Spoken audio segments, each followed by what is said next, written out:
ለወይዘሮ ማርታ ግልጹን ነገራት። ሰላም እንዴት ናችሁ? ውድና የተከበራችሁ ዛህራ ሙሀይድ ዩቲዩብ ተከታታዮች ሁሉ ሰላም ሁሉ መልካም ሁሉ አሸወይና ከኔ ጋር አልሐምዱሊላህ። ወዶቼ ቪዲዮ ላይ ሼር፣ ሰብስክራይብ በማድረግ ጀምሩ። አበረታቱ። ስለምታበረታቱ ከልብ አመሰግናለሁ። እንግዲህ ናታን ወይዘሮ ማርታ ለአመታት የገነባችውን ተስፋ በአንድ ጊዜ ንዶታል ማለት ነው። እንግዲህ ወይዘሮ ማርታ ናታንን በጣም ነው የምወደው። ምክንያቱም የናታን ስብዕናው፣ ሰው አክባሪነቱ ምናምን ታውቃላችሁ። እና ወይዘሮ ማርታ ለኤቢ እንዲሆን በጣም ነው የምትፈልገው እና የምትመኘው ማለት ነው። እና ስትንከባከበው ኑራለች። እንደ ኤብዬ እኮ ቆንጆ ናት። ኤብዬ እያለ የሆነ የማጣበስ ልታጣብሰው ስትሞክር ኑራ ነበረ እስከ ዛሬ ለረዥም ጊዜ ማለት ነው። እሱም እንግዲህ ዛሬ ስታፋጥጠውን ጊዜ ነው አይዴ። እንዴ ግን ከባድ ነው አይከብድም እንዴ? ወንድ ልጅ በዚህ ልክ ግድ ልጅን አግባለኝ ብሎ በገገ እንዴ እንዴ እንዴ ስብዕና ጋሽ ደረጀ እኮ ብሏል ፊት ማለት ነው። እንዴት ሴቲቱ ወንድ ልትጠይቂ ነው? በሀገራችን ባህል እኮ እንደዚህ ያለ ነገር የለም እያላት ነበር ማለት ነው። ምን ችግር አለው?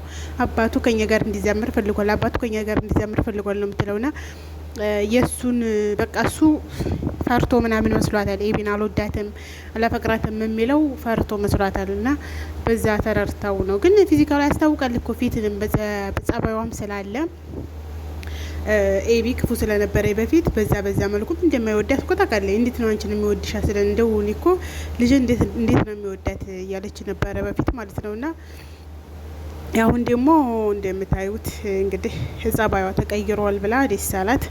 ምክንያቱም ጸባይዋ ተቀየረ ናታን ለሷ ያለው አመለካከት ይቀየራል ብሎ ማለት ነው። ግን ናታን የኔ እናት ልቡ ሌላ ስርፋ ነው የኔ ቆንጆ እያለ ነው። ናታን ዳጣ ገና ቤት ስትመጣ ጀምሮ ነው ልቡ ያረፈባት ማለት ነው።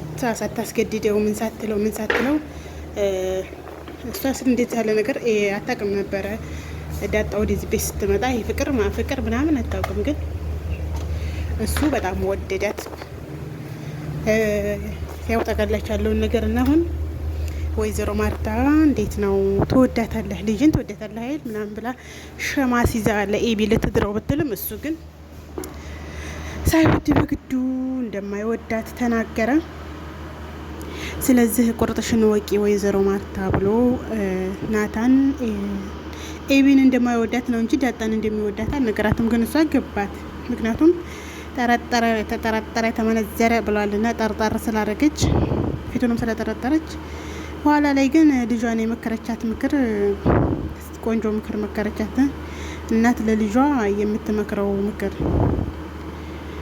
ለባሮቼ ያው እሷ ናታንና ኤቢ እንደማይዋደዱ ማለቴ ናታን ኤቢን እንደማይወዳት ናታን ዳጣን እንደሚወዳት 100% እርግጠኛ ሆናለች ማለት ነው። እንግዲህ ናታን ዳጣን እንደሚወዳትም እርግጠኛ ሆናለች። ያላት አማራጭ እንግዲህ ጸጥ ብላ መቀመጥ ነው ማለት ነው። ቁርጣን አውቃ ጸጥ ብላ መቀመጥ ነው ያላት አማራጯ ማለት ነው። ይሻላታል።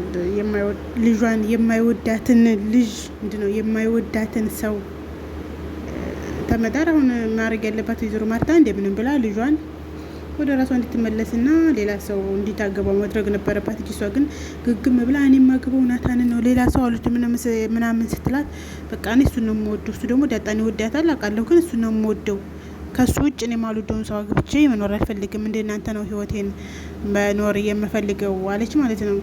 ይሄ ደግሞ ስህተት ነው። ምክንያቱም ከዛ እሷ እንዴት ስትላት ወይዘሮ ማርታ አይ ጎበዝ እኮ ነሽ የእናቷ ልጅ ምናምን ብላ ማበረታታት የለባትም። ይሄ እኮ በማታገኘው ነገር ላይ መገገም ነው። ከሷ አሁን እንደ ምክር ይሄን ድርቅ አትበይ፣ ምክንያቱም አንድ ወንድ ባይኖር ታሱ የተሻለ ባይኖር በቃ እንደሱ ያለው ወንድ ታገኛለሽ ምናምን ብላ እሱን እንድትረሳ ነው እንጂ ማድረግ ያለባት አይ ጎበዝ እኮ ነሽ አንቺ ምናምን ብላ ማበረታታት፣ አንቺ እኮ የእናቷ ልጅ ነሽ ምናምን ብላ ማበረታታት የለባትም ማለት ነው። ሰው ወለላ እኔ እንደዛ ነው የምለው፣ እንደዛ ባይ ነኝ እኔ ማለት ነው። እና ማሮቼ ቪዲዮ ላይክ፣ ሼር፣ ሰብስክራይብ አድርጎ አበረታቱኝ። ስለምታበረታቱኝም ከልብ አመሰግናለሁ። ክበሩልኝ። እንግዲህ የጋሽ ደረጀና የሁሉ ነገር ሊወጣ ትንሽ ነው የቀረው። ቀጣይ ቪዲዮ ላይ ሁሉ ነገር ፍርጥረጡ እንደሚወጣ ተስፋ እናደርጋለን። በልደቱ ላይ አሁን ገሽ ድርጄ ዳጣኔ ነው የጠራት። ለምንድን ነው ምን ሌላት አስቦ ይሆን? እና እሱ ምን ሌላት እንዳሰበ እስኪ ሊነግራት ነው። በድብቅ ነው የሚነግራት። ለምንድን ነው በድብቅ የሚነግራት? ለምን ዝም ብሎ አይነግራትም በይፋ? እሱ በድብቅ መናገር ሳይሆን በይፋ መናገር ነው ያለበት። እሱ ግን እንግዲህ ነይ ቶሎ እያላት ነው። በድብቅ ሊነግራት መሰለኝ።